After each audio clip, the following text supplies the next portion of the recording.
Good evening, everybody. Welcome to the West Milford Board of Education Workshop Regular Meeting. It's November 17th, 2015. If you could please silence or turn off your cell phones and note the locations of the emergency exits. I'd like to call this meeting to order. It's 7:36 p.m. If we could just take a moment of silence for the family and friends of the victims of the horrific events that took place in France and Beirut last week. Our thoughts are with everyone who's been affected by this terrible tragedy worldwide.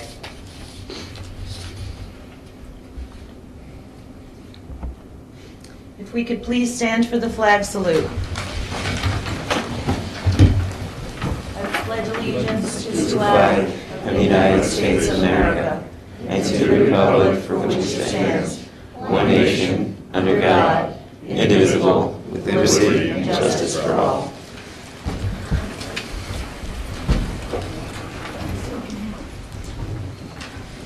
In accordance with the provisions of the Open Public Meetings Act, a public notice of this meeting has been sent to board members, all district schools, the Herald News, the Trends, the Record, AIM West Milford, the Messenger, West Milford Town Hall, the County Superintendent's Office, the Board Attorney, and Cablevision of Warwick, and posted in the Administration Building. Copies of the board meeting calendar resolution were provided to all local media, Town Hall, Township Library, and all district schools. Roll call, please, Mrs. Francisco.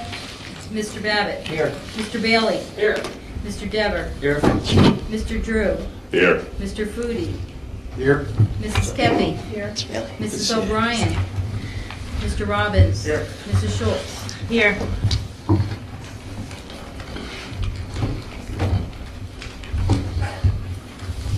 Resolved that the board go into executive session at 8:30 p.m. for approximately 60 minutes for the purpose of conducting 2 student hearings, discussing personnel, negotiations, and matters of attorney-client privilege. The executive session minutes will not be released until such time as the privilege or confidentiality is no longer applicable. I need a motion and a second, please. Anybody? Motion to adopt the executive session resolution as presented by Mrs. Schultz. Second. Thank you. All in favor? Aye. Any opposed? Thank you. Superintendent's report. Mr. Ashika. Okay, so good evening, everyone. I'm going to use this side, I think. As you know, I like to celebrate things, so I want to start off my presentation with a presentation. So I'm going to come up to the podium. Just give me a minute.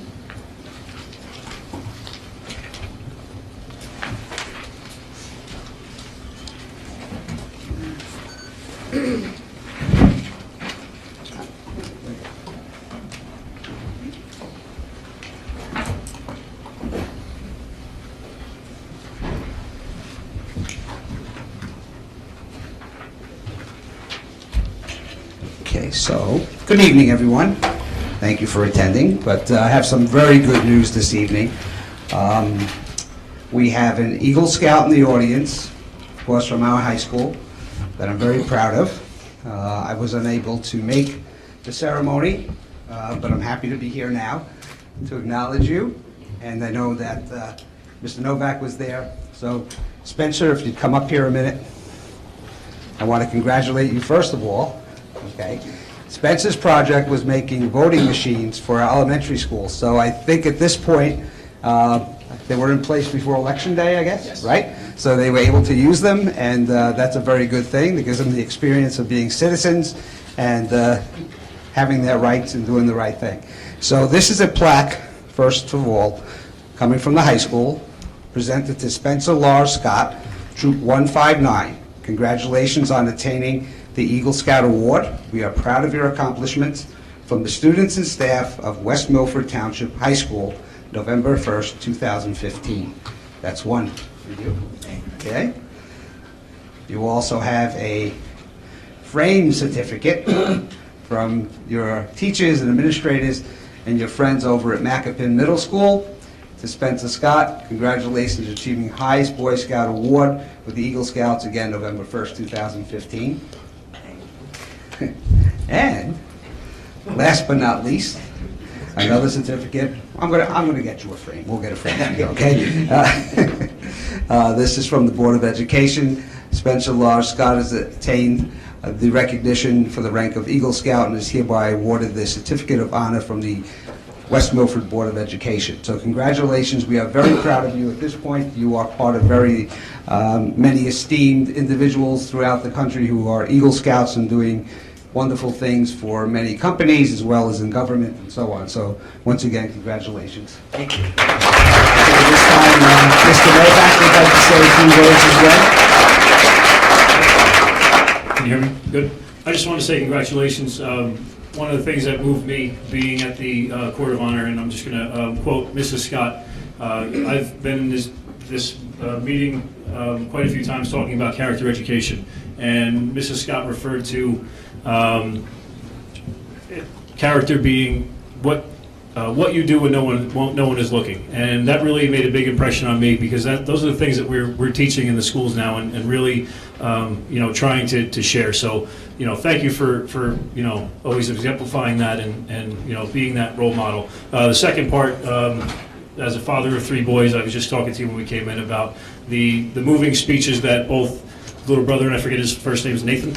Colby, sorry. Colby made a great speech in the beginning, honoring his big brother, and then they reciprocated that. You awarded him that mentor pin. I think that was a great symbol for the community and just an amazing thing to witness. So I just want to say congratulations on that. Thank you. Thank you. Last but not least, I think we have some brochures someplace that, did you give those to me? Okay, I'm going to pass those out for the Board of Ed to see the work. Can we keep those? It's okay, fine. Thank you. But I'd be remiss if I did not thank and congratulate your parents, Mr. and Mrs. Scott, for your wonderful job as parents, for supporting your son, and for being part of our community. Great job. Thank you very much. Okay. The next person I would like to mention here this evening is I'm going to actually read a snippet of a letter that went to Mrs. Kristen McClurg, 4th grade teacher over at history teacher over at Paradise Knoll, and the letter reads, "You are the winner of the NJSAA's Teaching Award for 2015. I can tell you that the committee, as well as the other members of the group, were extremely impressed with your New Jersey map project. This award will be presented at an annual meeting of the New Jersey Historical Commission meeting on November 21st, just around the corner. I will forward the information about the event to you. Again, congratulations on a great project on the New Jersey History project, and this is signed from Dr. Raymond Frey, Professor of History at the College Historian at Centenary College." So, where is Kristen? There she is, sitting back there. Come on up here. And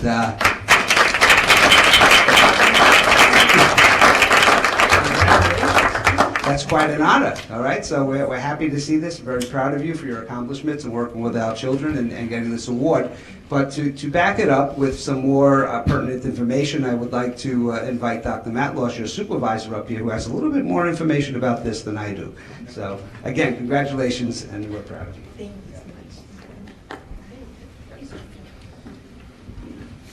Ladies and gentlemen, thank you.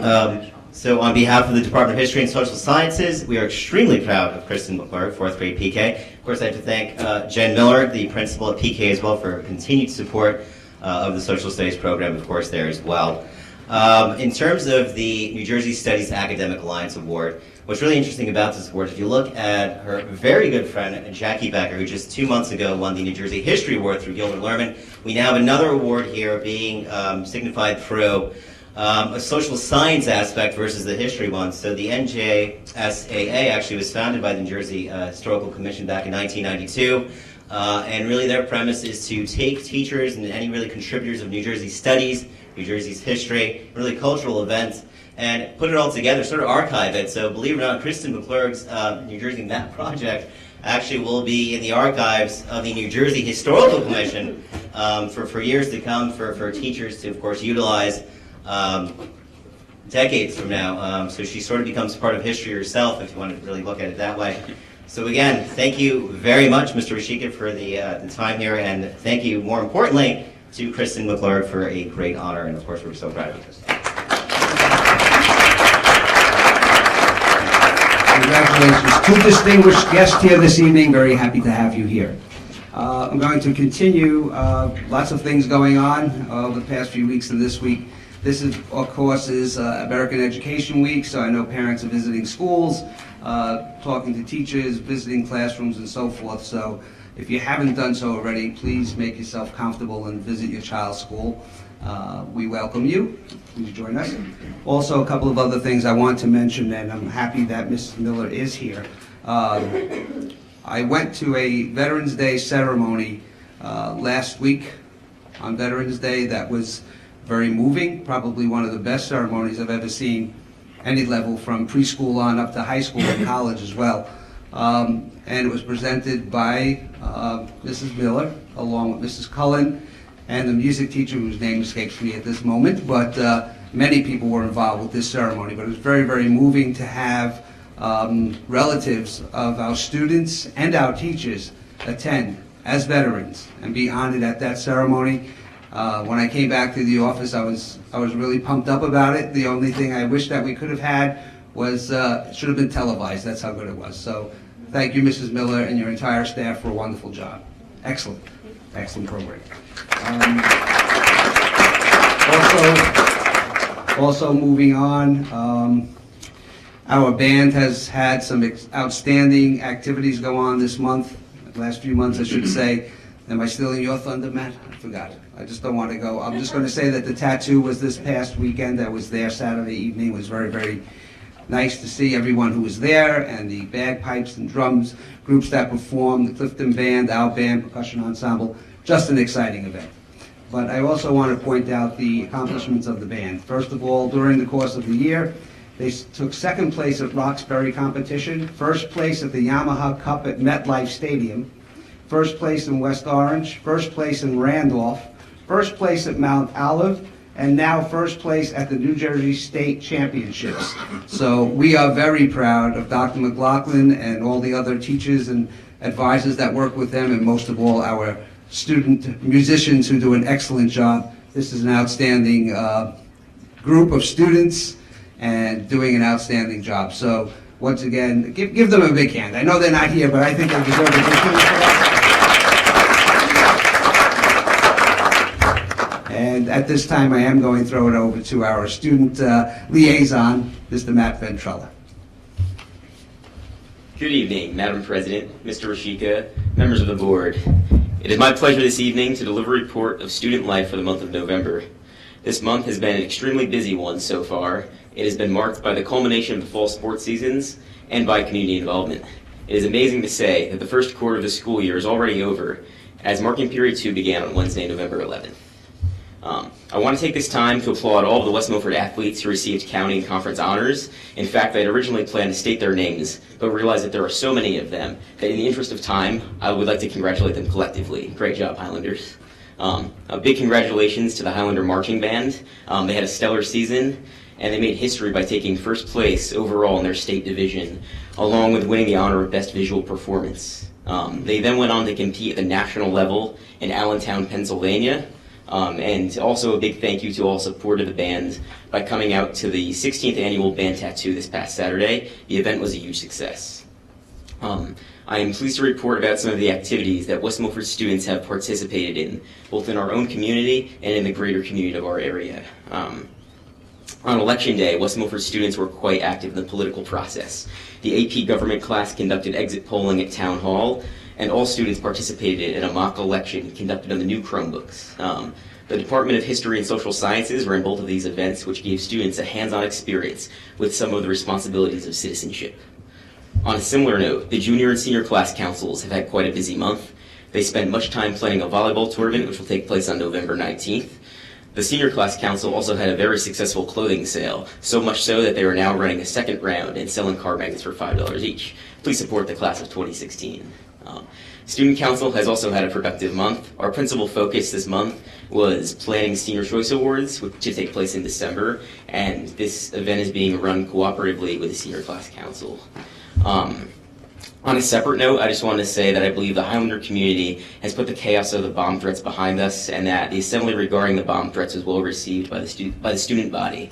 The speeches by Sergeant Nevin, Mr. Rajika, and Mr. Gorski truly got the message across that our school community is better than committing such disruptive acts. I'm happy to report that the high school is planning to reschedule Career Day with a pending date of March 21st. As we look towards the future, we also have many upcoming events during the remainder of November and in December. The high school blood drive is set for this Friday, November 20th, along with a volleyball tournament that evening. And on-site decision day is December 3rd, and a great amount of schools will be attending. And last but not least, Senior Choice Awards is set for December 4th. That's a very unique event that our school community has, and there's a lot of planning that goes into that event. With that, I conclude my report for November, and I hope everybody has a nice Thanksgiving. Thank you, Matt.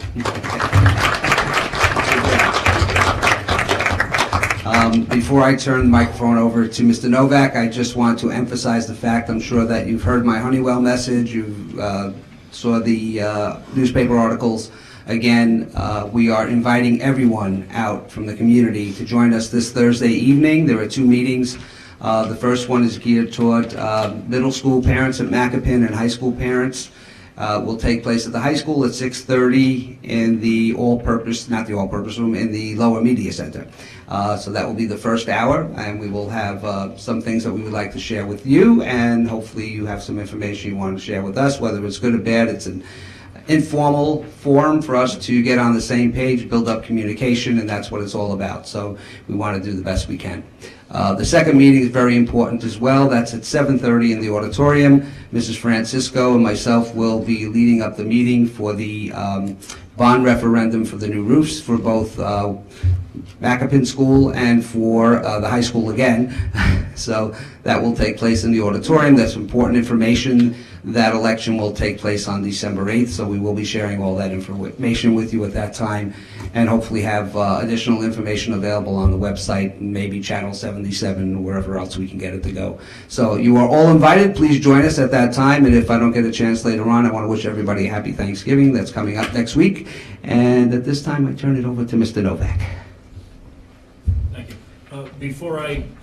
Working again? All right. Before I introduce our main speakers for the report tonight, I just want to make a brief announcement. Dr. McQuaid and I were able to witness West Milford history in their high school lower conference room as 23 high school seniors were inducted to our high school's first chapter of the National Science National Honor Society. 23 seniors, and from what I understand, they're going to be getting monogrammed lab coats that they're all very excited about. I guess the debate is about what type of symbol to put on it. You know, maybe a contest, maybe to use the voting booths from Mr. Scott. That would be a pretty cool thing to do. So I just want to announce that. And without further ado, I want to introduce Mr. Paul Gorski, high school principal, and Mrs. Karen Johnson, high school VP, to present our intended course freshman seminar.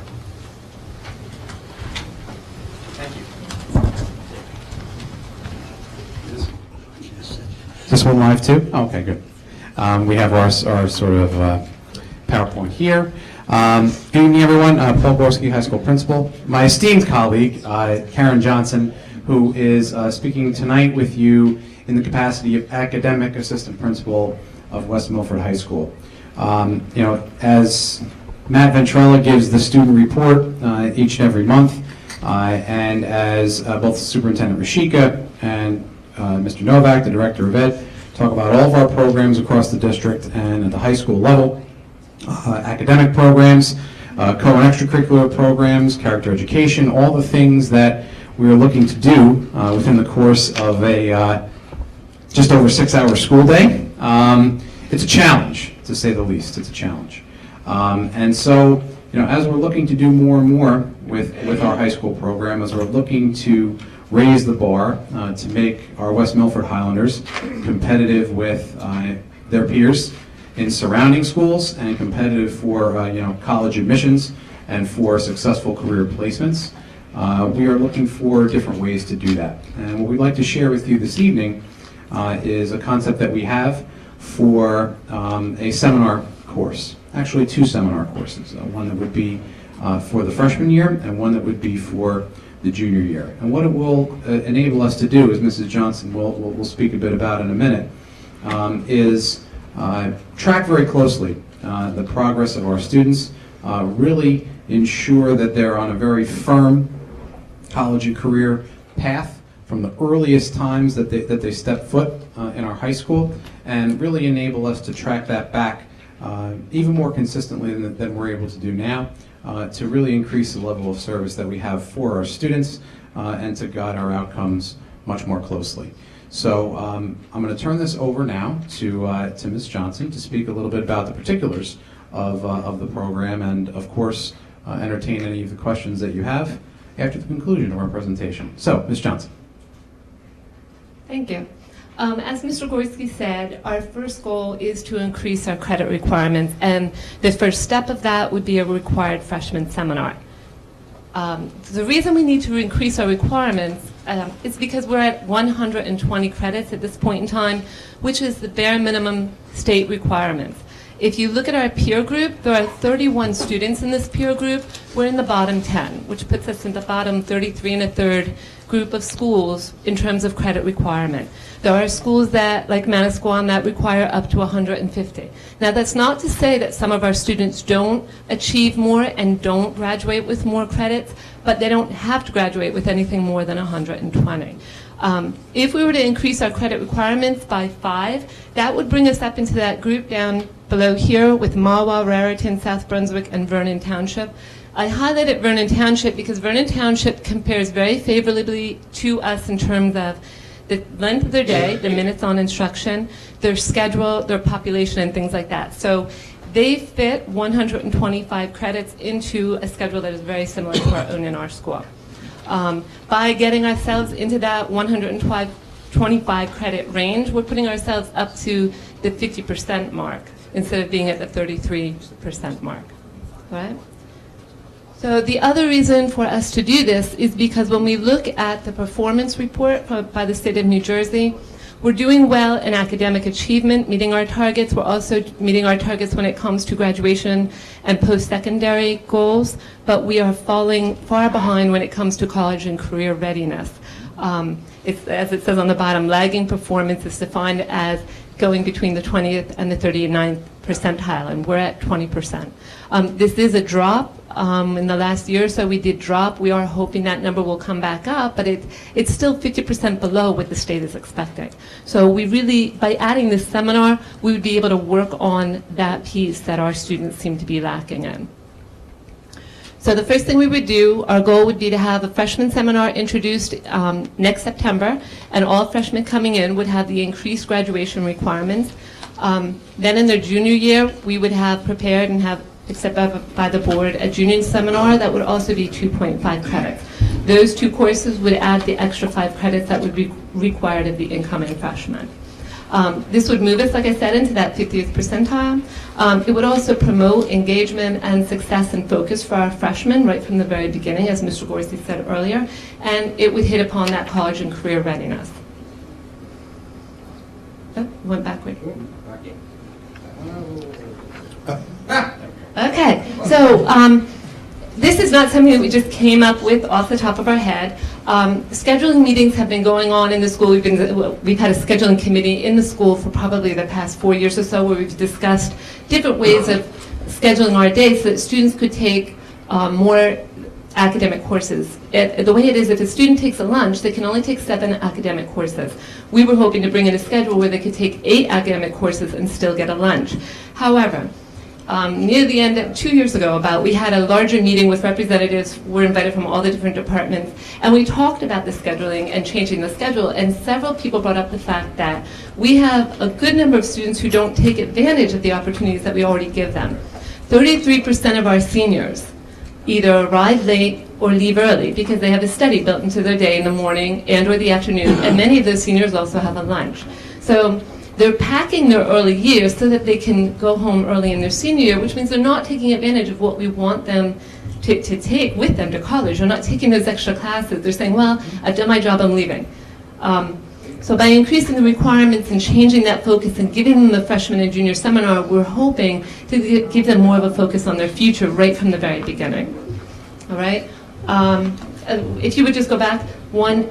The development of this was from that idea. We got together with a subcommittee various teachers from departments as well as our media center specialist, Mrs. Nebaker, and we talked about the content outline and the things that we think that should go in there. When and if this course gets approved, we would then bring it to the general staff, the 9th grade teachers in particular, for their input as to what the freshmen's needs are. Finally, the school counselors would take part in this, and some of their delivery, instead of pulling kids out of classes piecemeal, they would be able to work with an entire class more intensely than those quick half-hour sessions that they get once in a while. All right, so it would be a group effort. And why do we need it? For some of our kids, this is very typical. Freshmen they lack that focus, that organization, that knowledge of how do I survive running from class to class and taking care of all these things they have to take care of. Some are over-involved and don't know how to make their free time well used, and others are under-involved and they waste their free time and end up falling behind in their studies. So we need to get our freshmen right away and get them on a better track. So this is what we would give them. We would focus on skills, organization, study and engagement skills, time management, stress management, academic how-tos like research basics, research paper basics, or academic integrity, things like that. We would also begin their digital portfolio. More and more universities are looking for something like that as students are applying to universities. So we would try to begin that right away in their freshman year, help them set it up, show them how to use it and develop it. And we would also look at digital citizenship. In addition to that would be that focus piece. I keep using that word, but that's what our kids need. So we would do those self-exploration things. The guidance counselors, school counselors would introduce the students to some of the resources that are on Naviance. They would show them College Board, so that already as freshmen they're starting an awareness of the fact that the 4 years go by quickly and every single day counts. Additionally, we would encourage the students through this course to gain experiences, whether they're through activities in the school or outside of the school. And we would help them build their academic careers by planning in advance what fits in all those slots as we look forward, and how do I get the most out of every day here in the high school. And then finally, all of this would be done with their eyes on their future. So that they wouldn't be looking at, well, I'm graduating 3 years from now, it really doesn't matter. Because in all honesty, we have seniors who approach us and say, well, I'm trying to get my GPA up because I want to get into this good school, but it's senior year. They need to be aware of the fact already in freshman and sophomore year that those numbers count from the very beginning. Okay, so fitting this in the schedule. This is a typical freshman schedule. It has 2 electives in it as well as a full year lunch. This would be a half-year course, so the student could either take basic art or photography or marketing or one other half-year course and then tie the freshman seminar to it. Or the student could take the lunch and make it a half lunch throughout the year, or take half of the year as a lunch and half of the year as a freshman seminar. There's all different ways that they could fit this into their schedule. However, some students we have some very aggressive freshmen. And if you look at this student, it is a freshman schedule. There is concert band, mechanical drawing, and Italian 2 in there, all of 3 of which are electives. You'll notice that there isn't a lunch in there, and there are 4 honors courses in there. A student like this knows what he or she wants. They're aggressively going after it. So for students like this, we would come up with an option 2, whereby students could complete certain requirements outside of the class, opt out of the class, but get the credit for the class by completing, whether it was a portfolio or something like that, that meets the targets that we want to have all freshmen meet. All right? So there would be an option. About 22% of our freshmen have schedules like this. But then when we look on the other side, not all of them continue that path. So that's what we have to try and figure out and weigh that out. All right? And fitting it into our budget. Right now, in terms of facilities, fitting it into the building, we do have computer labs. When I count the usage on the labs, there are 12 periods among 4 classrooms when the lab is not being utilized. And this would probably be mostly done on the computers, so we have this space. The resources we also have, because we would use the handbook, we would use Naviance, we would use the student portal. School counselors would provide information and get the students on programs that they're already cognizant of, so they wouldn't need to bring anything in. Financial literacy pieces, if we decided to shift them over, it wouldn't be a big deal. They wouldn't be large chunks. It would be smaller pieces, more appropriate to freshmen. full value, Project Adventure, wouldn't cost us anything, and online resources are always available. So the cost in terms of materials is non-existent. We would, however, need staffing.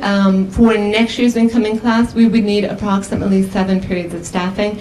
It may be less if we go with the option 2, depending on how many. It's not going to be more than 7, however. Okay? So that's it. Any questions? Yes. For students who, like the overachievers, if you want to call it that, who've got honors classes, you know, taking history, the AP history, who've already got a full boatload schedule, and they kind of know what they want to do, which there's probably not many students like that. But are you going to still require them to take this? Yeah, so I could speak to what Ms. Johnson started talking about, which is called the option 2 process, and that's basically the state calls that option 2 because it's another option through which a student can demonstrate proficiency in the course. So what we would do is we would set up assessments for the particular course. I think one big piece of it would be to create a portfolio. There'd be other aspects to it as well, so that we would say, okay, by a certain deadline, the student would need to demonstrate to us that they've met the goals of that particular course. If they do so to our satisfaction, then they could be awarded credit for the course without actually having the seat time in the course each and every day. Okay. But that is really on a case-by-case basis, and that really would be for just those students that have those very, very hard scheduling conflicts. That is not the majority of students. I'll be clear about that. So that we will, this is something that's to the benefit of all the students of the high school, all 300, incoming freshmen. And so we will find a way to make sure that they're getting what they need and that they're demonstrating to us that they're on a firm college and or career path from early in their school experience. Okay. And the second part of what I wanted to ask was, you said you needed staffing. Mm-hmm. Would you take it from our existing staff that maybe has a free period at, first period and second and third, or would you require staff and approximately how many? No, we really can't say right now. What we would say is that load of 7 periods is 1 2/5 of a teacher, right? Split like that, but or a 0.4 teacher in your parlance as you approve. We haven't struck the master schedule yet for next school year, so we don't know, down to brass tacks exactly what that staffing would be. We could project a maximum of that 1 2/5 teacher. It could potentially be less than that, depending upon how the schedule breaks out and if there are gaps in teacher schedules along the way. We certainly would look to fill the schedules of all the teachers that are currently on staff first before doing additional hiring, but we can't stand here in front of you right now and promise that we won't request a teacher for this particular course. Okay. Thank you. Mr. Drew. Can I get a copy of this presentation someplace? Yeah. Where would it be? Sure. Yeah. Just send it, okay. Yeah. Be nice to have it in a public place, but that's fine. Early on, you showed the New Jersey ask for the district, and rightfully commented that we're below 50th percentile for our peers, and said we hope to do better than that. I think that needs to be a hard goal, and we need to do more than hope. Mm-hmm. 3, on the aggressive schedule, I didn't see any AP classes. And one of the things that I know will help all of our students is to take more AP classes, and there are classes that freshmen can do. Mm-hmm. One. We do have one, and we do have the AP World History course that freshmen are enrolled in now. All those H's that you see for the biology honors and such, those are all tracking 2 AP courses as early as the sophomore year and then through the junior and the senior year. Of over 20 AP courses that we have and that we currently offer at the high school. Dr. Matlos, when is AP Human Geography going to be available? I wanted to propose it, obviously, but I would love to see the course, I'm not going to lie to you, but there's so many other, of course, programs to discuss as well, but it's turning, probably the best way. Okay. Anything else? Yes, sir. I just wanted to comment, I've heard where, students take no lunch, half lunch. Are we talking like 30 minutes, half lunch, an hour, full lunch? No, it's 46-minute periods, and so Okay. half lunch is 23 minutes. So, if a kid starts early in the morning and they're there till after 3, is there any kind of break for these kids that are potentially wanting to achieve, but yet, hey, everybody needs a break? Do you have that type of program where you give someone 5-10 minutes break when they don't have lunch? When they don't have a lunch, no. When they don't have a lunch and they do take 8 periods, they have what's called lunch on the go, which is that they purchase lunch sometime during one of the lunch periods and have it in one of their classes. Wouldn't be in a science class because you don't necessarily want to mix chemicals with French fries. No comment on that. That's done on a student-by-student basis. There are certainly other scheduling models out there in terms of, a kind of a downtime activity type period during the day and things of that nature. But those types of schedules oftentimes require a little bit more instructional time and a little more school day time than what we currently have. And so that's a piece of this too. Anything else? Thank you. Thank you. Thank you, Ms. Johnson. While Mr. Novak's getting ready, I just want to say that I do support this type of program. Basically, looking at the freshman class, and most of the students do need some assistance with organizational skills, studying skills. There is a transition, as we all know, from the middle school to the high school. In my former district, actually, which was on the left side here above Mawa with the credits of about 130, I had reduced it from 135. But it's something that worked for us. I could speak from experience after putting that program in place, where students came in for a freshman transition program. First of all, that was 2 4-hour days during the summer, where they built relationships with some of our peer leaders and guidance counselors. And then moving ahead from there and incorporating this type of program, we went from, I think, number 146 in the state to number 85. So, if you're doing the right things and giving the right support, you can be successful, and that's what we're trying to do here. So, as far as the lunch piece is concerned, many schools do have the lunch on the go option for some students who can handle it. We certainly don't want a large number of students doing that. So, but I think we're in the right direction. And we want to look at, again, college and career readiness. 21st century is basically what we're looking for, so we can have these students at a young age start to think about where they want to go to school, what they want to become. And of course, by the time they're juniors, we go into the second part of the program, where they would have more input as far as looking at the schools, maybe visiting people who are doing the types of jobs that they see themselves doing, whether it's something in the medical arts profession or something in construction. It can be anything in between. So I think it's very important, and I thank both of you for addressing that. Thank you. Mr. Novak. Thank you. One of the parts of the presentation where they talked about things to be included in the course, they mentioned an idea of digital citizenship. So I'm going to talk briefly. I know we've been talking for a while now. I've been at board meetings quite a few times now, and a major focus of the things that I've been talking about and the things I've been trying to do in the community is to increase our presence with character education and also with our use of technology. The idea of digital citizenship is where those two things come together. We recently, we've had a few meetings with staff, administrators, trying to find the best approach to create a program or a curriculum here for our West Milford schools, because now we have, and happy to announce, 100% acceptance of our acceptable use policy district-wide. So every student is able to access the Chromebooks that we were talking about earlier and really take the things that we can do to the next level. Now we have a responsibility to teach them how to use it and how to be responsible in using it. So my purpose here tonight is just to point out a few of the things that we've been working on. We recently, myself, Mark Citro and Mary Reinhold from the Maccaman School have become official members of Character.org. In that process, we've been given access to a lot of their, I guess called premium content. We attended an online webinar last week about digital citizenship, which we're going to get the archive version of to share out district-wide.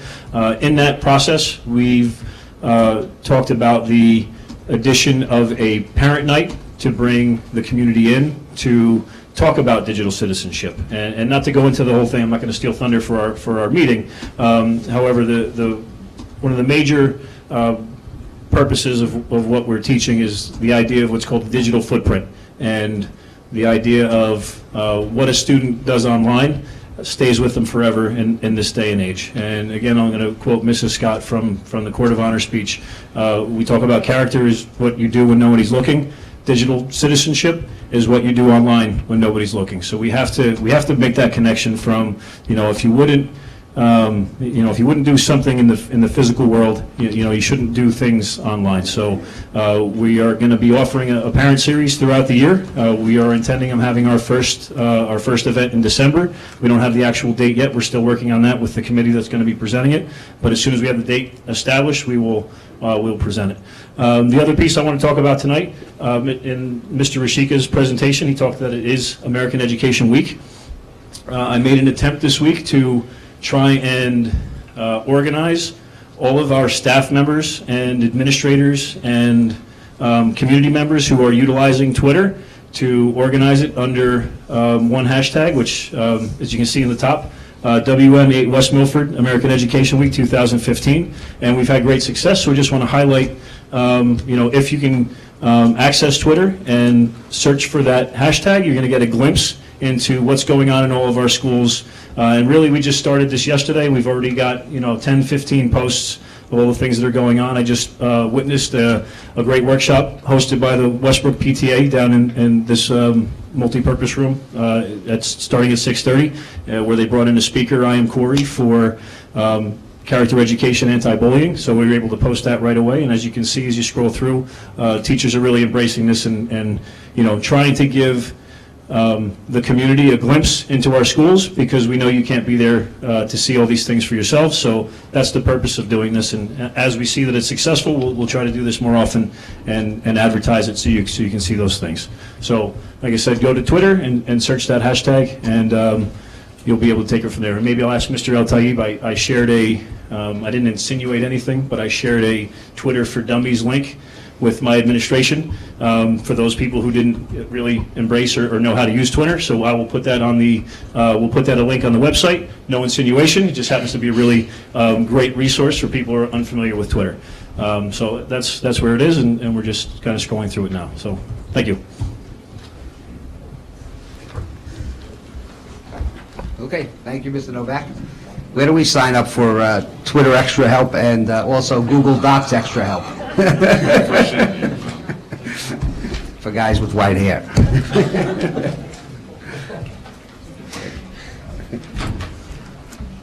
What about with no hair?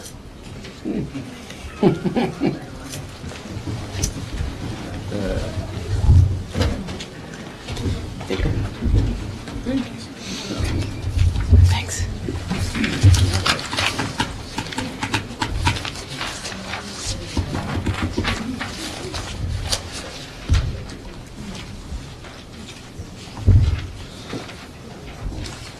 Anything else for your superintendent's report? No, I think I am done. We are done. Okay. Thank you, Mr. Ashika. Special reports and correspondence, Mrs. Francisco. Yes, you have the minutes from October 10th and October 20th for your review. The October 26th minutes will be available on December 8th with school board's conference at the end of October, which will help get everything done. Also, the Director of Recreation will not be able to be here tonight. You will come to the Budget and Finance meeting though on December 8th, and we can ask questions about the Township's request at that time, and if you want him here at the next coordinating room, you can arrange that. He is not able to schedule. Mr. Drew? Just have a question about the minutes. I looked through those, the October 20, 2015 executive. Can you speak in your microphone? So sorry. Question about the minutes, the executive session minutes. Mr. Roselli's name is spelled wrong. Typo. Thank you. Yeah, Thank you. Okay. Just need a motion to accept the minutes as presented. I'd like to make a motion to accept the minutes as presented. All in favor? Oh, I'm sorry, discussion? All in favor? Aye. Any opposed? Thank you. Legal report? In executive session. Okay. President's report and new business. And petitions and requests. Petitioners who have requested to speak prior to the meeting will be first with 5 minutes for each petitioner for a period of 30 minutes, and then time permitting, other petitions and requests limited to 5 minutes per petitioner will be allowed until the 30-minute period transpires. Petitioners speaking during petitions and requests are asked to address topics listed for special action in the agenda. All speakers are asked to give their full name, spell their last name, and provide their address. Speakers may not use the names of students during petitions and requests. I see we have somebody signed up to speak. Kelly Donaldson.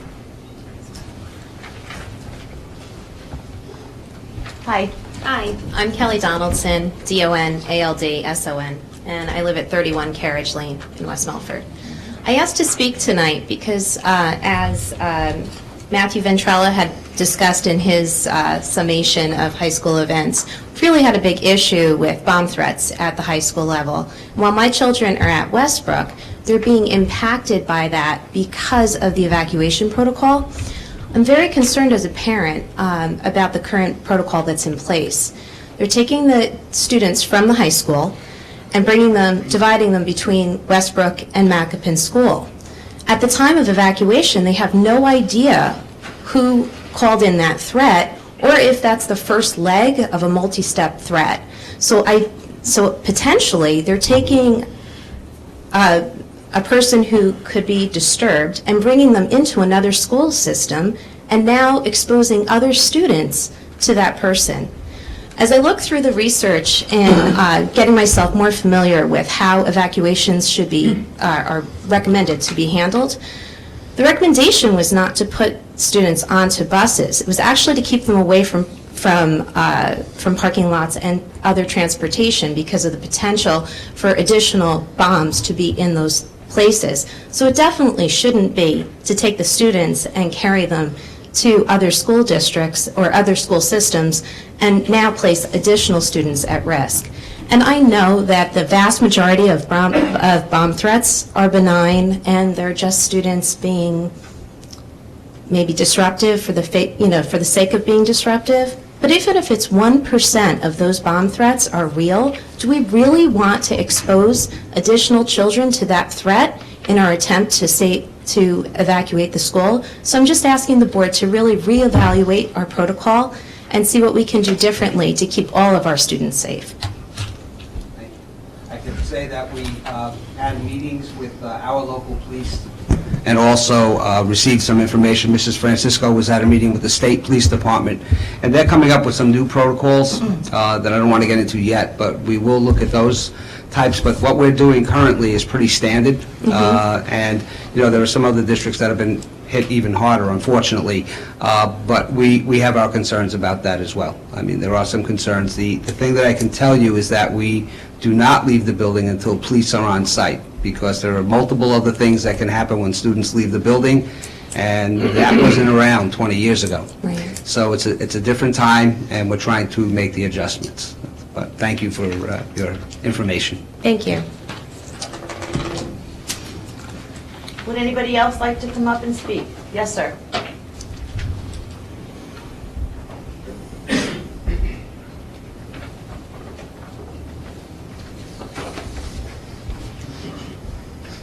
Good evening. My name's Ed Woodcock, last name W-O-O-D-C-O-C-K, and I live on 8 McKinley Place. I just would like to share with everyone a prepared document, if you would just bear with me. I would like to inform you of an incident that took place a short time ago up at the turf at the high school. Please be advised, this is not a complaint, but a tribute to 4 individuals who work for the West Milford School District. The first person I would like to recognize is Mr. Andrulli. My son is a junior in high school and finished his 3rd year with him running cross country. On October 30th, the team was competing in an inter-squad scrimmage. After the race, my son went up to Mr. Andruli and shared with him that he was breaking out with hives and having an allergic reaction of some kind. Without hesitation, Mr. Andruli drove my son in his car to the athletic trainer. Once arriving there, Mr. Andruli began frantically searching for my son's EpiPen. It was at this point my son began losing consciousness. Like a true professional, Mr. Andruli did not panic and remained calm. Once the EpiPen was administered, Mr. Andruli contacted me by cell phone and informed me that my son was going to the hospital. Before this incident, I have shared with Mr. Andruli that he has had such a positive impact on my son and has given him such confidence. You see, he was the first person my son met in high school, and it was his influence that has given my son the confidence he has experienced today. Mr. Andruli, the true professional he is, would deny any credit in this, but I know he is a driving force in my son's maturity. The second person I would like to recognize is the athletic trainer, Ms. Megan Cavello. From what I understand, it was her, it is Megan who is new to West Milford or new to this position. In a situation where so many things could have gone wrong, I was told she did everything right. So many times we do not know how we will act in times of emergency. I can tell you, we don't have to question how she will react. It was her that instructed the security guard to get the EpiPen in the nurse's office. It was her that administered the EpiPen. And it was her that took control of the situation. Again, she acted like a true professional. The third person I would like to recognize is the security guard, Mr. Van Brunt. Mr. Van Brunt lives in my neighborhood, so we have been friends for many years. When he was first hired in district, I used to kid him quite sarcastically by saying, "I feel very comfortable knowing you are making the high school a safer place." No truer words could have been spoken. When my son began losing consciousness, it was him who guided my son to the floor safely so he would not become further injured. It was Mr. Van Brunt that sprinted to the office, to the nurse's office to get the EpiPen, and then sprinted back with the EpiPen to give to the athletic trainer. When my wife arrived at the high school, it was Mr. Van Brunt who volunteered to drive my wife's car back home, going above the call of duty. When I thanked him later that night, he responded by telling me he deserves no credit, but gave all the credit to Mr. Andruli and Ms. Cavello. I disagree. He deserves just as much credit. The last person I would like to recognize is Mr. Dean Monty, the head custodian at the high school. It was Mr. Monty who met my wife when she arrived at the high school, and she was not in a right frame of mind. He told my wife to go inside and he would park the car. It was Mr. Monty who was there when my son was regaining consciousness. Mr. Monty also lives in our neighborhood, and if you don't know, he is quite a character. He began cracking jokes as my son was regaining consciousness and making my son feel more comfortable during this experience. Again, when I thanked him later, he would not take any credit. A true professional. I myself work in the education field as a teacher. I cannot tell you how disappointed I am when I see our profession under attack by the media, the governor, or people who have no respect for the profession. In my district, I am evaluated several times a year. The highest score I can achieve is a 4. How can we measure the impact these 4 people had on my family this past October 30th? The answer is we can't. These people, along with many others here in West Milford, are true heroes. As a teacher, I hope to impact children's lives as these 4 people have. In closing, I would like to thank you, the board members, and the superintendent for your time and attention. I wanted to recognize these people in a public setting and share how truly thankful I am for them. I consider myself very fortunate to live in a community where people truly make a difference. Thank you.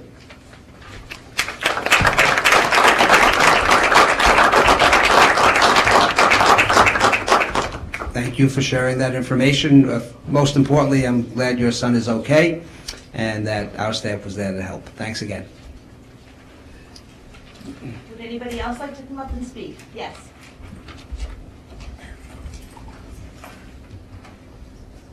Hi, my name is Stuart Schwerner, Schwer, N as in Nancy, ER. I live at 33 Delaware Road up in Hewitt. I'd like to bring to the board's attention what I feel is a necessity of having two full-time athletic trainers on staff at the high school.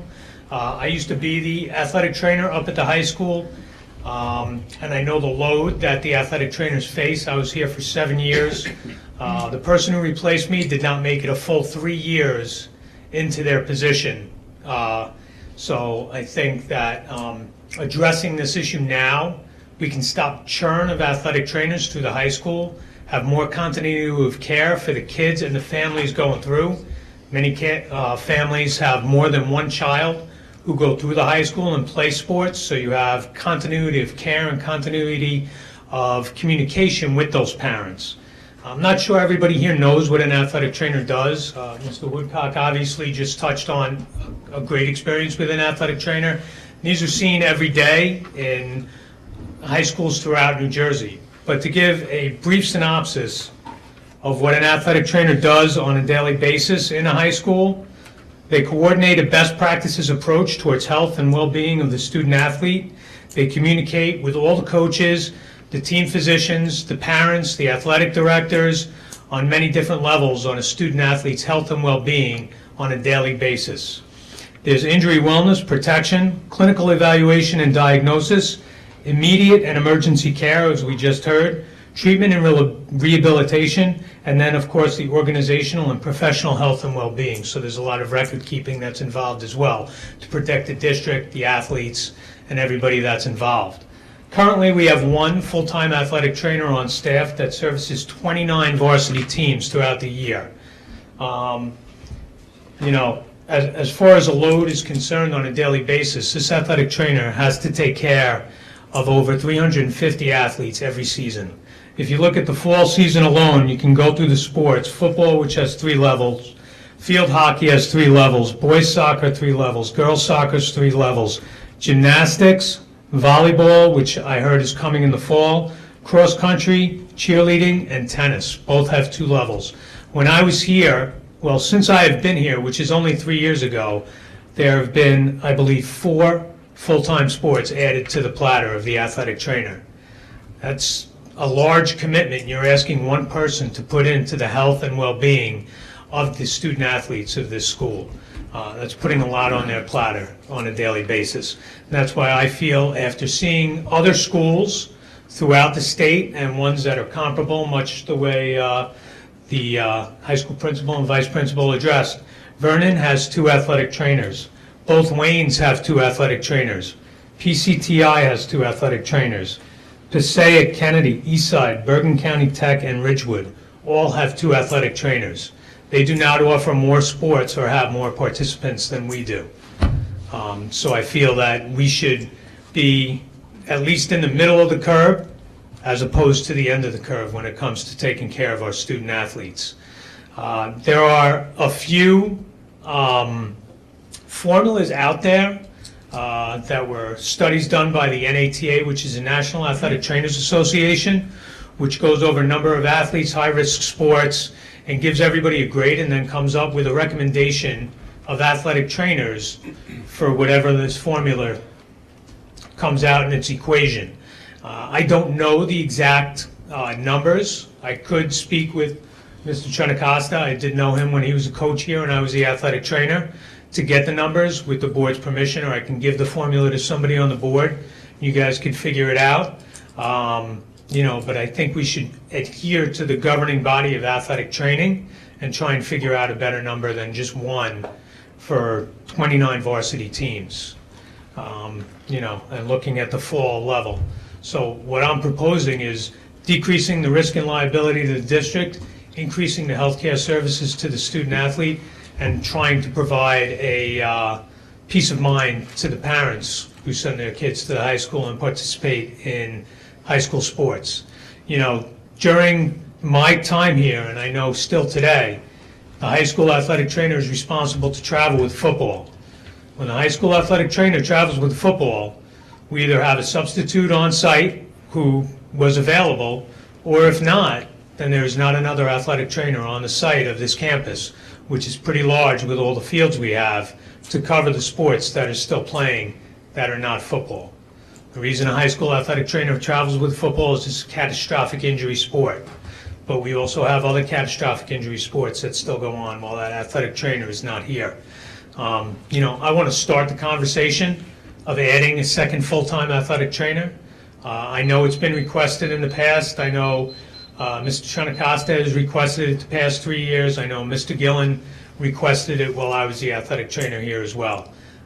I think it's an important conversation to have, so I appreciate your time and let me have my say. Thank you. Thank you, Mr. Schwerner. Thank you for that information. If you can, I would be happy if you do get statistics. As you did indicate, we do have substitutes that come in, but I would like to look at the statistics on what constitutes having another body, another person here. That is important. Thank you for sharing. Would anybody else like to come up to speak?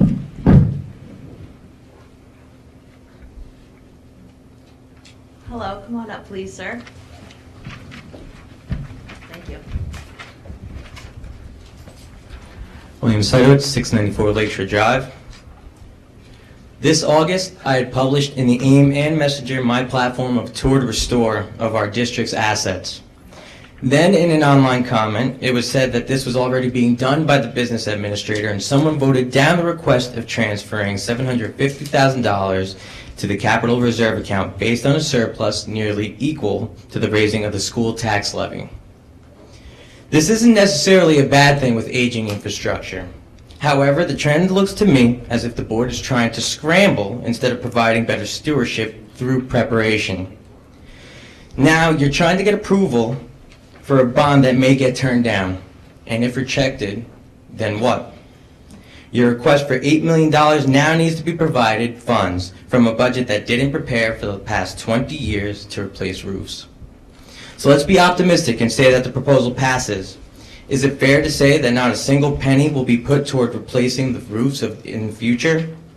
And in anticipation of the answer, if that's not how it works, I'm requesting an answer as to why this isn't the way it works.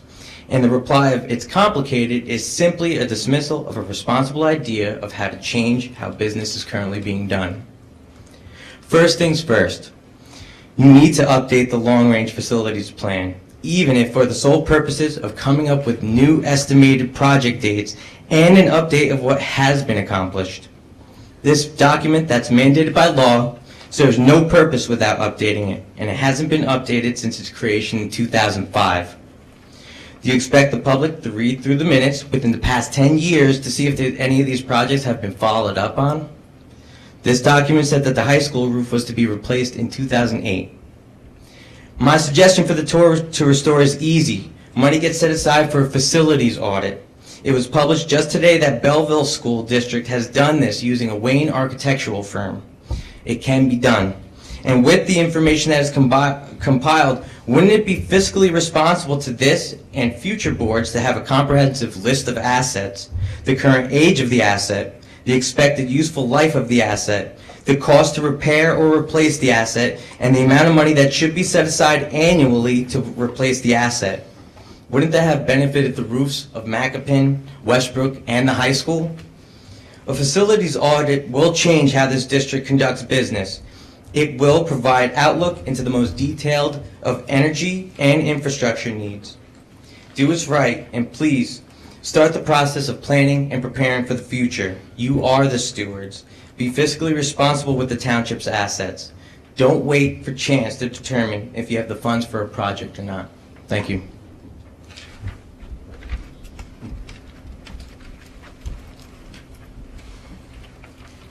Normally, speakers are asked during the first portion of petitions and requests to speak about items that are on the agenda. However, the second portion is open for any other comments or suggestions. Would anybody else like to speak? Seeing none, move to close petitions and requests. Need a second, please? Second? All in favor? Aye. Any opposed? Thank you. Mr. Dever, would you mind moving personnel, student affairs items, please? Sure thing.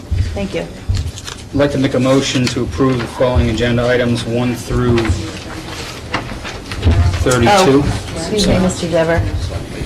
I wrote over this. We need a motion to approve the agenda as presented. I'm sorry. I'd like to make a motion to approve to adopt the agenda as presented. Second. Discussion? You need to add the hand carry. That includes the hand carry, including the hand carry. With the hand carry. And we have Yeah, some yeah, we have adjustments. some, yes. Okay. I can tell you, in my portion here with the personnel, we have some different dates for numbers 16, 15, and 16. Looking at number 15, the date should be September 1st, not November 16th. Also, I'm sorry, on number 6, start date would be 11/18, since we do now have all the required information.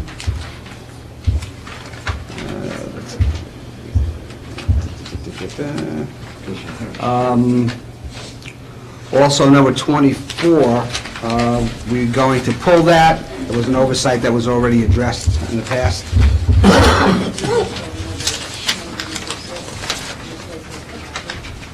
Right, thank you. Where it says the replaces, the name that's there should be Rinaldi.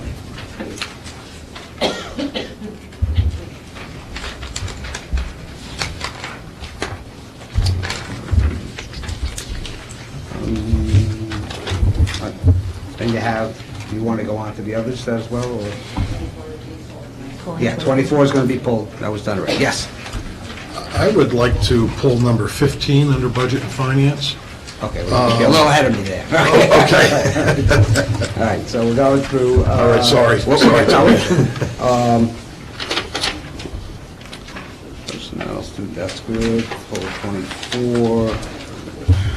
In education, number 6 in education, the trip date for the first one listed is January 28th to the 31st.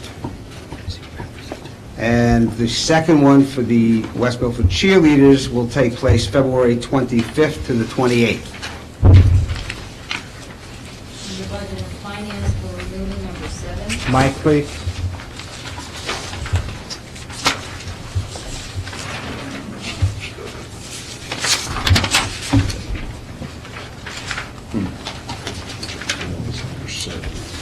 You say number 7?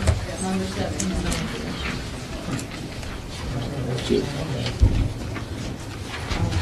Yeah. Okay. I would like to, Mr. Booty? okay, Tony had said, so that's what I'm sorry. I would like to pull number 15 under Budget and Finance. For a separate vote? Well, no, for vote at the December 15th meeting. Hold on. Do you want to table it? Well, table it until the December 15th meeting. And the reason being, if I may say, is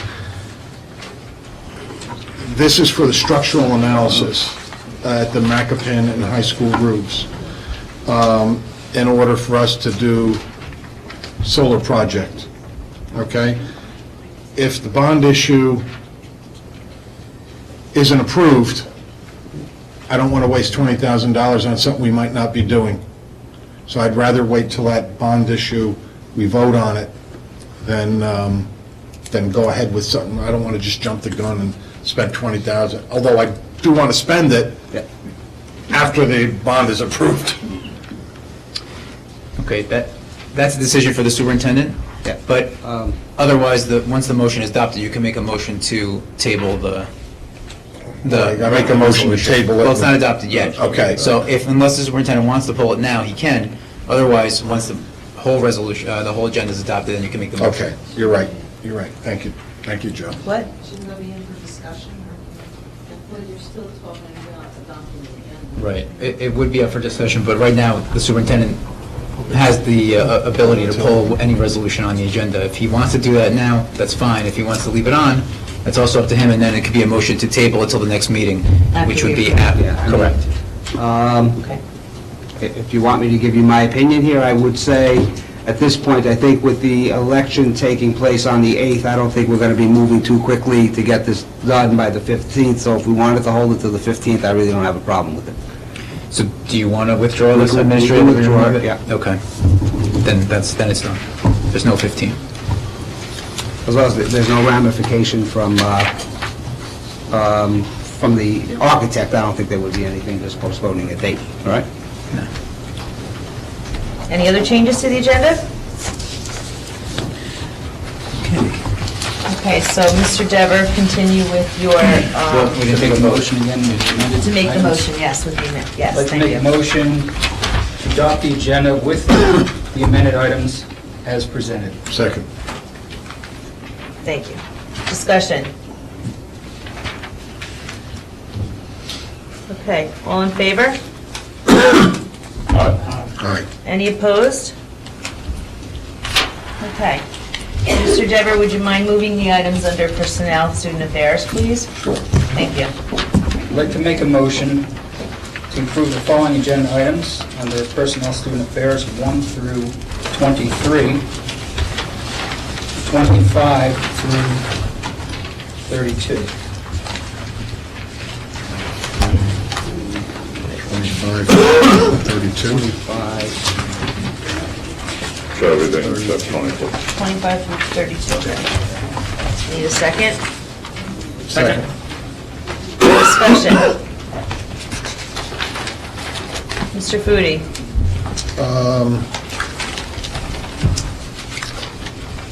Where is it?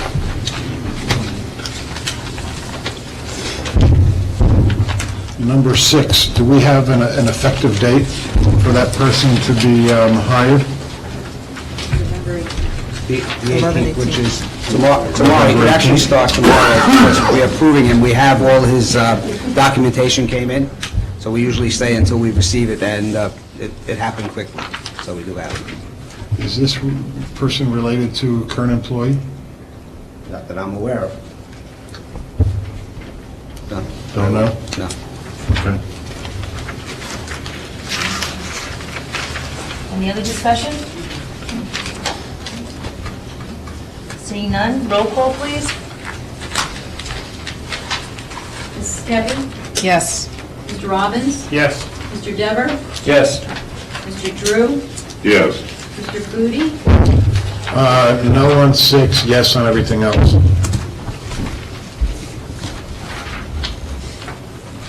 Mr. Babbitt? Yes. Mr. Bailey? Yes. Mrs. Schultz? Yes.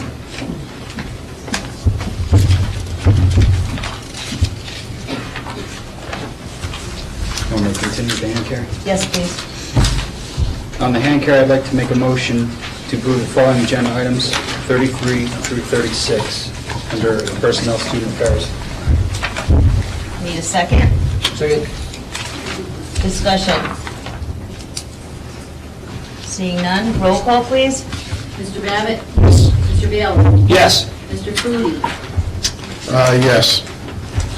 Mr. Robbins? Yes. Mr. Dever? Yes. Mr. Drew? Yes. Mrs. Keppy? Yes. Mrs. Schultz? Yes. Thank you, Mr. Dever. We can move on to education. Mrs. Kepi, would you mind moving those items, please? Yes, under education, I'd like to move items 1 through 8. Need a second, please? Any discussion? Roll call, please. Mrs. Keppy? Yes. Mr. Bailey? Yes. Mr. Babbitt? Yes. Mr. Robbins? Yes. Mr. Dever? Yes. Mr. Foodie? Yes. Mr. Drew? We have a question about one of these items. I know we already went through the discussion, but is it possible to ask a question now? Marilyn? It's up to Marilyn. She's as the president. Sure. Doesn't matter either way. On 8, and the problem there, I didn't make it to the second page. In the training and travel expenses, we're sending, I believe it's Mr. Rowe, to a class on how to prevent cyberbullying, which I think is an extremely important issue, and I'm very interested in what we might learn from that. So I have no problem sending him to that, but I'd like a report from that. And what I talked earlier about digital citizenship, that's going to be a big piece of that. Yeah, so I think I'd like to see something back from that. So, other than that, yes. Mrs. Schultz? Yes.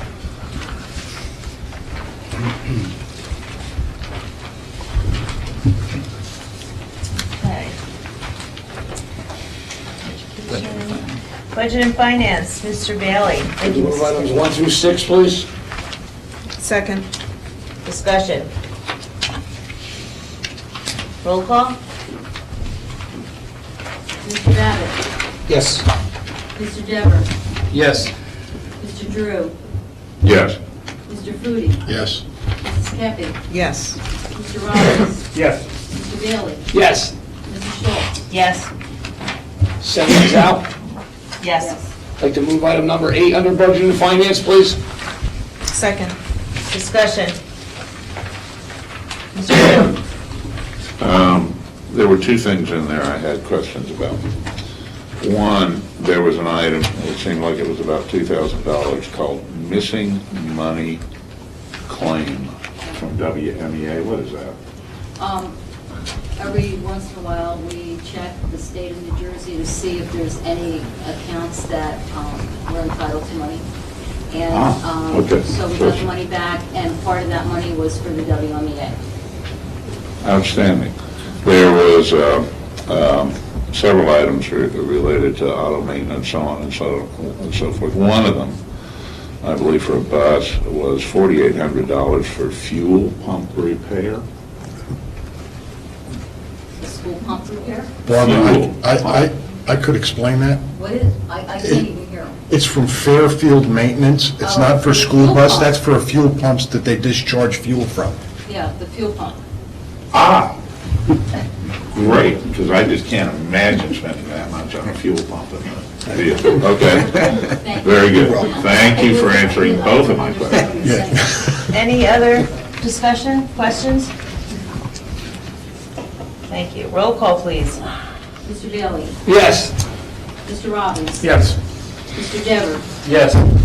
Mr. Foodie? You almost got me. No. Mr. Drew? I abstained from approving my own expenses to the New Jersey SBA, and yes to everything else. Mrs. Kepi? Yes. Mr. Babbitt? Yes. Mrs. Schultz? Yes. I'd like to move item number 9 under Budget and Finance, please. Second. Discussion. Roll call. Mrs. Kepi? Yes. Mr. Bailey? Yes. Mr. Babbitt? Yes. Mr. Robbins? Yes. Mr. Dever? Yes. Mr. Foodie? No. Mr. Drew? Yes. Mrs. Schultz? Yes. I'd like to move item number 10 and 11 under Budget and Finance, please. Need a second? Second. Discussion. Roll call. Mrs. Kepi? Yes. Mr. Bailey? Yes. Mr. Babbitt? Yes. Mr. Robbins? Yes. Mr. Dever? Yes. Mr. Foodie? Yes. Mr. Drew? Yes. Mrs. Schultz? Yes. I'd like to move item 12, 13, and 14 under Budget and Finance, please. Second. Discussion. Roll call. Mr. Drew? Yes. Mr. Robbins? Yes. Mr. Dever? Yes. Mr. Bailey? Yes. Mrs. Kepi? Yes. Mr. Babbitt? Yes. Mr. Foodie? Yes. Mrs. Schultz? Yes.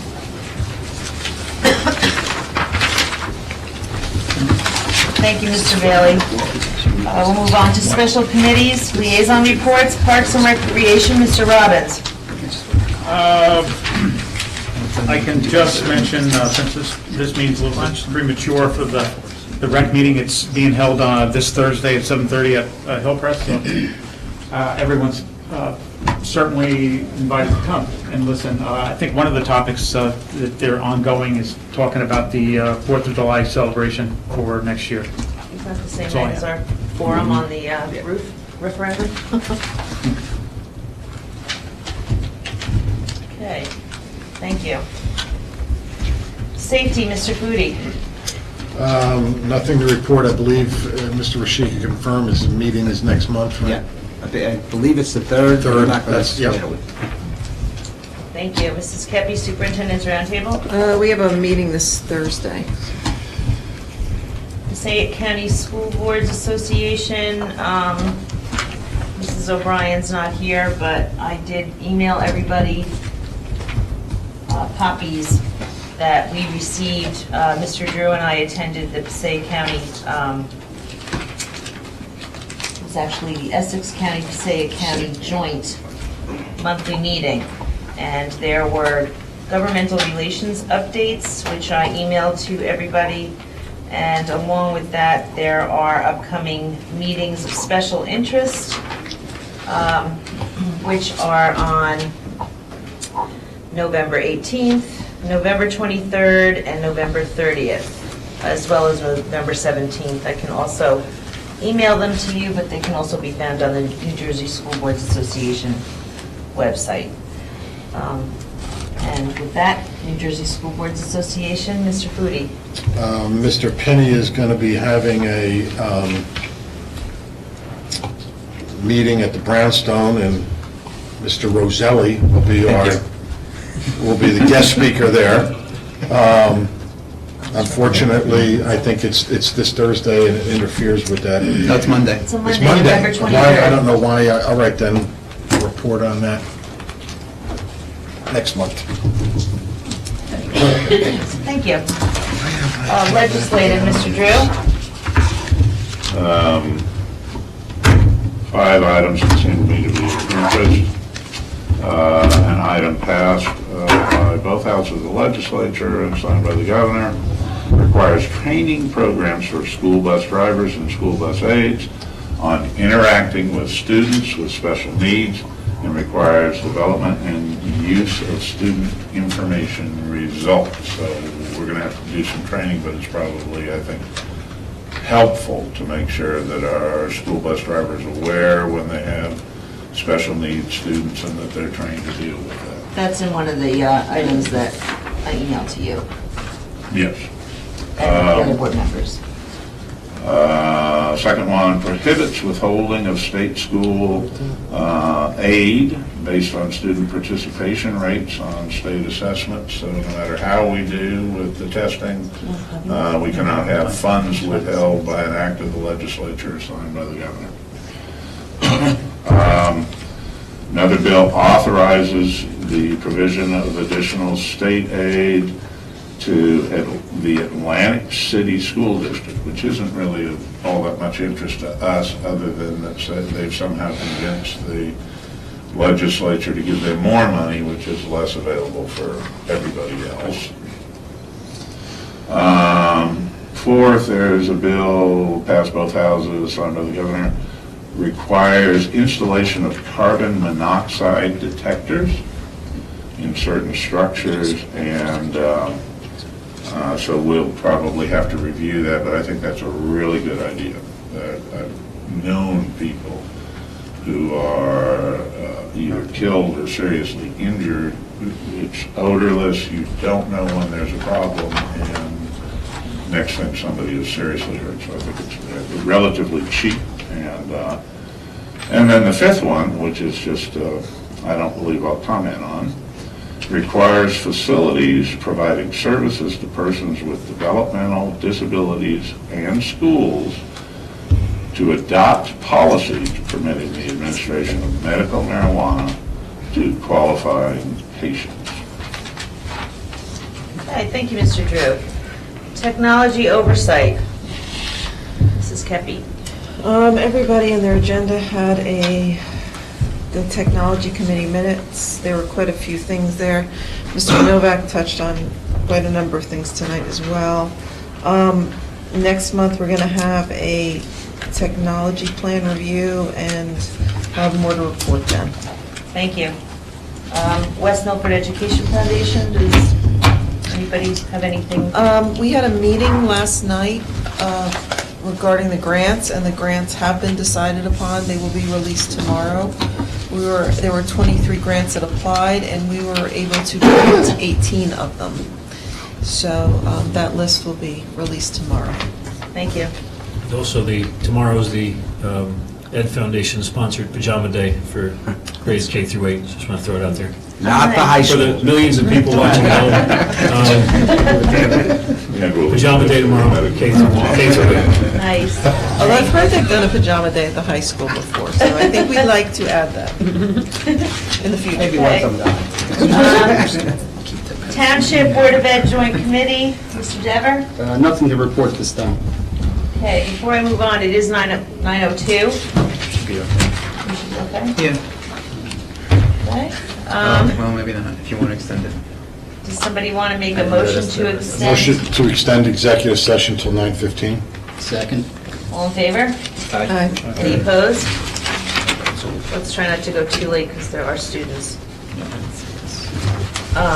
Okay, old business. Does anybody have any old business? Mr. Dever? I just want to reiterate what Mr. Drew said, that state funding cannot be withheld for the testing participation. That's great news, that the state will not withhold funding. So irregardless of the numbers that come in for park testing and Common Core, we don't have to worry any longer that we're going to be losing money. Was there anything that was added in there on federal funding?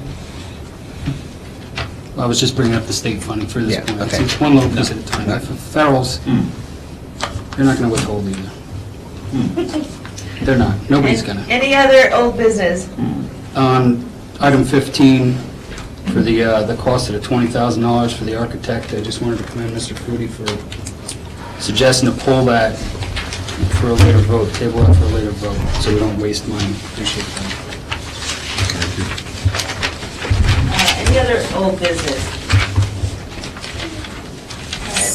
Maybe Seeing none, move to close old business. in a second? Second. All in favor? Aye. Any opposed? So let's move on to new business.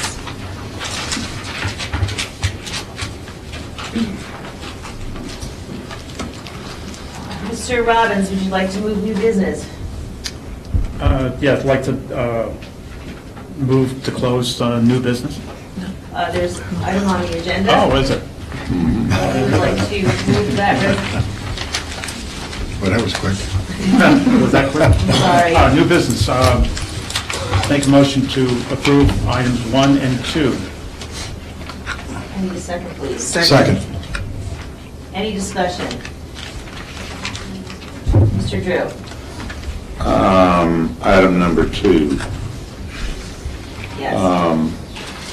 I find those goals uniquely unmeasurable.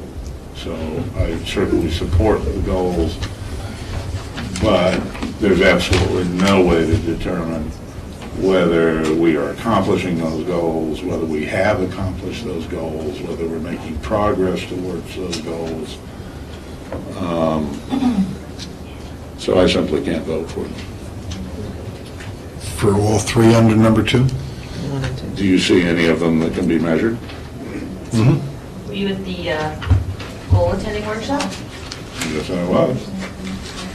Recall you bringing anything up with regards to these goals then?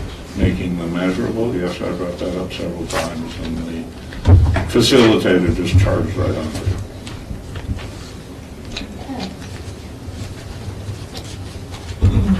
I think on the first one, if I could add some information, I think we could measure, starting at a base, we can measure the amount of students and staff that are involved in new programs, starting with this school year. I think that's something that's measurable. That would not be difficult to. Under item number 1? Yeah. I'm looking at goal 2, create awareness and opportunities and so on for STEAM. I think that's something that is measurable. Isn't that measurable with infused technology in grades 7 through 12? And then the robotics that was Yeah, discussed? it's all part of, it's all part of the STEM program, whichever way, but we went with STEAM. We included the arts in there. I think we could, that one we could make measurable. Mr. Foodie? I think that develop and implement an effective and timely communication plan is something that we can measure as well. The middle goal, enhance district culture and climate to foster student achievement and recognition through collaboration with all stakeholders. Although it's not entirely not measurable. Oh, that's right. There are some aspects to that I think we could measure. And one of the things coming soon that we're presenting at Admin Council tomorrow is a school climate survey that's going to be distributed to staff, parents, and students. I think that adds a level of measurability to goal number 2, and then the follow-up for that. Yes. Will we see those results as the board? Yeah, I can distribute them. As community members, you'll get to fill it out yourselves. Okay. Yeah. Well, you're community members, not just parents. No, just parents, but I can make it available to the board. Okay. Right. Ms. Schultz just pointed out to me that she did note with an asterisk PACE, which is the program I spoke about peaceful and caring environment, creating those throughout the schools. I think we can look at disciplinary infractions, the types of things that come up on HIB, and seeing if we're doing better in those areas. So I think the results of those reports can help us in that area. Mr. Foodie? How many HIBs did we have, reportable HIBs did we have last year? Last school year, not this. Yeah, I said, we just did the report for this one. I don't know the number off the top of my head, but the amount of affirmed HIBs was like 2. Okay? Last year? Well, for this year? last semester, yes. Okay. And the reduction of HIB is one of the measurable processes in the School of Character application that many of our schools have participated in. This year, I see Mr. Polero here. Mr. Polero is spearheading the team who's going to fill out the character application for our high school. This is the first time they're going to be doing that. And we've seen schools, whether they've won or not, just the process of focusing on that goal through that application has created that reduction. So that's something we're hoping to see. Mr. Joe? Just real quickly, let me make it clear. I support the goals. I think, fostering student achievement, absolutely, that's the first thing we need to do. My preference would be to put some kind of measurable, did we do it or not, are we making progress on it or not? Because my experience is you can't measure it. Well, the next step would Doesn't be happen. for the superintendent to develop an action plan and strategies for each of these district goals.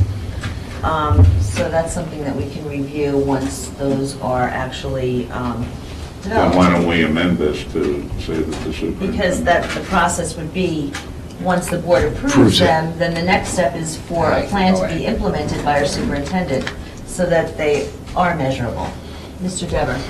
Yeah, I just want to say, whether these are tangible, measurable items or not, they're all good things to shoot for. That's common sense. That's what we'd like to do. So we don't have a measurable, tangible thing in our hand, but all these items there's nothing wrong with any of these things. Well, what'll happen next is at a future meeting, once we approve these goals formally tonight, if they get approved, the action plans will then be formally accepted at a future Board of Education meeting, and then we'll receive periodic updates and progress towards the achievement of these goals, both the district and the Board of Ed goals.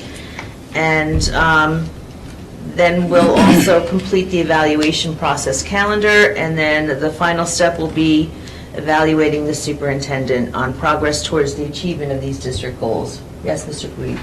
How long, Tony, do you think before you could come up with something to put in front of us? June 30th? Tomorrow?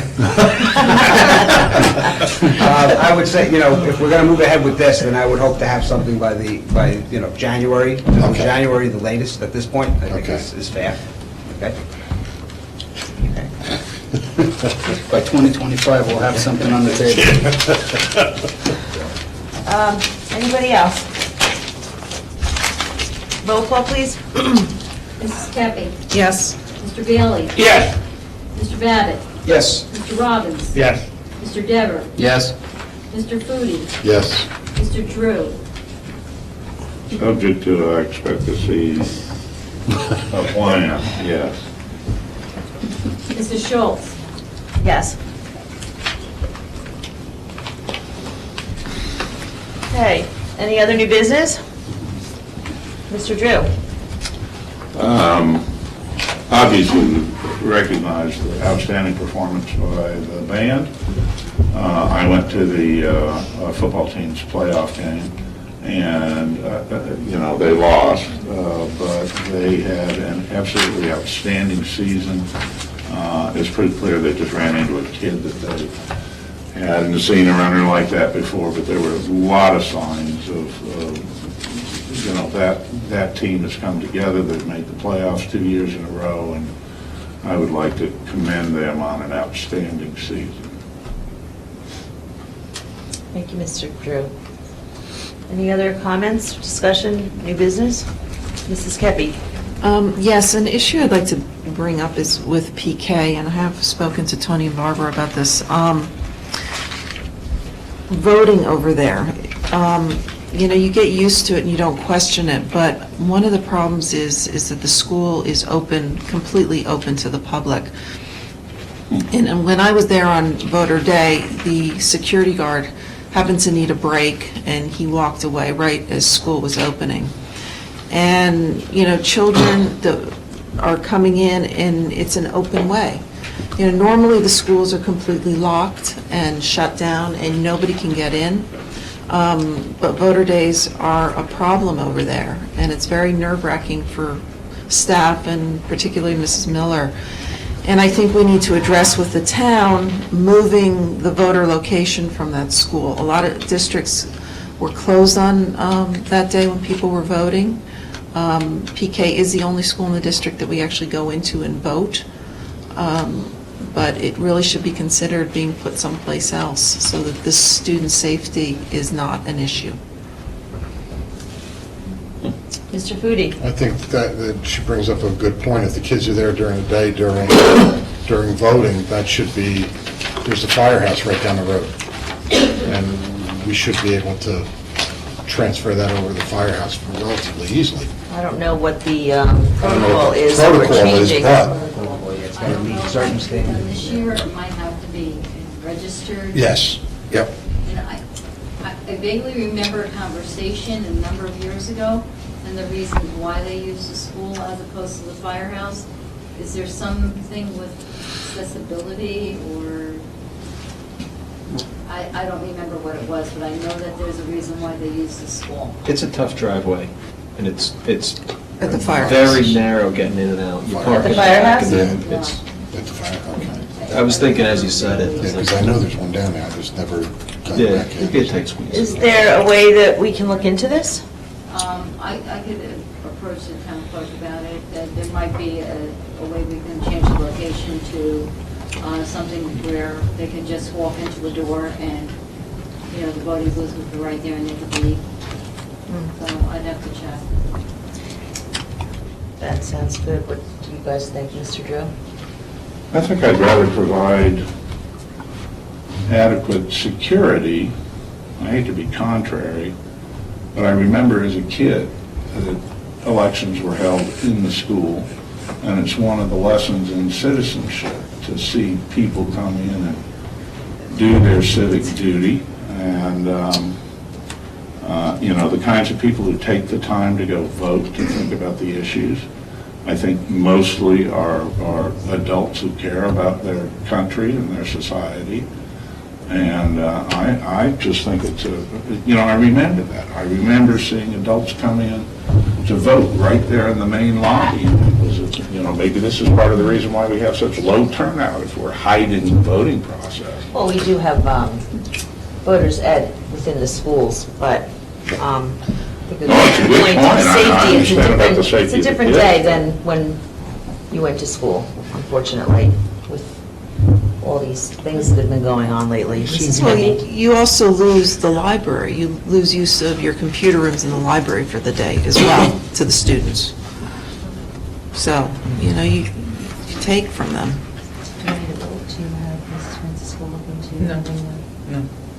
Looking She's already options. offered to do it. So Mrs. Francisco will look into it and get back to us with regards to the reasoning. And I guess we can discuss it further then, if that's agreeable. All right, thank you, Mrs. Pepe. Any other new business? Mr. Robbins? Yes, I'd like to comment what Mr. Drew brought up about the bill being passed about the sensors, the CO2 and the smoke detectors and so forth. Since we have, for the safety of the kids, since we did replace several boilers and we have several schools that, in fact, it would be very important that, we look at these sensors that we have and make sure that we don't have any carbon monoxide floating into the hallways or, Makes sense. Mr. Pudi? They are tested, though, by the fire department, I believe, Yeah, they are when they do tested. their inspections, so, Carbon? yeah. Yeah. Because you remember a couple of years ago, we had the gas leak at Macapan, and the alarms went off because of that, so they are, I know they're part of the protocol in the fire department. I'll check into it for you and I'll let you know. is that yearly or? Yeah. Yes. Okay, good. Thank you, Actually, I Mrs. think it's Francisco. bi-yearly, I think they come in twice during the year. Any other new business? Okay, seeing none, need a motion to close? Make a motion to close new business. Need a second, please? Second. All in favor? Aye. Any opposed? Aye, aye, aye. We'll move on to petitions and requests. Petitioners who have requested to speak prior to the meeting will be first with 5 minutes for each petitioner for a period of 30 minutes, and then time permitting, other petitions and requests limited to 5 minutes per petitioner will be allowed, until the 30-minute period transpires. All speakers are asked to give their full name, spell their last name, and provide their address. Speakers may not use the names of students during petitions and requests. Would somebody like to come up and speak, please? Seeing none, move to close petitions and requests. Second. All in favor? Aye. Any opposed? Okay, petitions and requests are closed. I need somebody to read the motion. At 9:15, 9:20, I make a motion to go into executive session for the purpose of discussing personnel negotiations and matters of attorney-client privilege. 2 student hearings. Oh, 2 student hearings, yep, sorry. Second. All in favor? Aye. Any opposed? Okay, are we remaining in here? No, okay. We are going to go in another room for executive session then.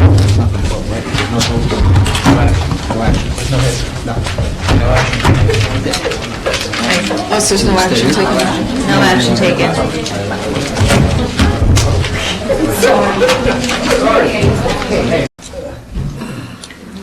Okay, are we good? We're back. Okay, we're back. It's 10:41 and we're back from executive session. Need a motion to adjourn? No. No resolutions. We have the resolutions Okay. from the student hearings. So Okay. I'll read them one at a time. Yes, please. They are essentially identical, though, so. Resolved that the Board of Education finds the disciplinary charges presented and discussed during tonight's executive session regarding student 62712, which were previously presented to the student's parents via letter, to be substantiated. And be it further resolved that the student's suspension be continued through the end of the December holiday break period. And be it further resolved that the student continue on home instruction at board expense during the suspension period. And be it finally resolved that upon the student's return, the student be subject to the terms of a behavior contract to be developed by the administration. That's for student 62712. I guess we'll do them one at a time. So voice vote? We need a motion, and it's a roll call vote. Should I have a motion? Yes, Yeah, Make a motion to accept that, yeah. good resolution. Second. Any discussion? Roll call, please. Mr. Babbitt? Yes. Mr. Dever? I understand the implications of what happened, but I just can't, I'm going to abstain from this. I can't vote for to keep them on suspension. Mr. Drew? Yes. Mr. Foodie? Yes. Mrs. Kepi? Yes. Mr. Robbins? Yes. Mrs. Schultz? Yes. Okay, and the second resolution, resolved that the Board of Education finds that disciplinary charges presented, you want me to stop? No. Presented and discussed during tonight's executive session regarding student ID 62261, which were previously provided to the student's parents via letter, to be substantiated. And be it further resolved that the student suspension be continued through the end of the December holiday break period. And be it further resolved that the student continue on home instruction at board expense during the suspension period. And be it finally resolved that upon the student's return, the student be subject to the terms of a behavior contract to be developed by the administration. I'd like to make a motion to approve Mr. Zelli's resolution. Second. Question. There would be, I can't think of the wording, but if it's going to be developed by the administration, there will be some input by case managers? Yeah, we don't even need to say that. They're part of the administration. Okay. Any discussion? Roll call, please. Mr. Babbitt? Yes. Mr. Dever? Again, I'm going to abstain from this as well, for the same reasons. Mr. Drew? Yes. Mr. Foodie? Yes. Mrs. Kepi? Mr. Robbins? Yes. Mrs. Schultz? Yes. Okay, Make a motion to adjourn? at 10:44. Second. All in favor? Aye. Any opposed? Okay, this meeting is officially adjourned at 10:44. Thank you very much for coming, everybody. Thank you.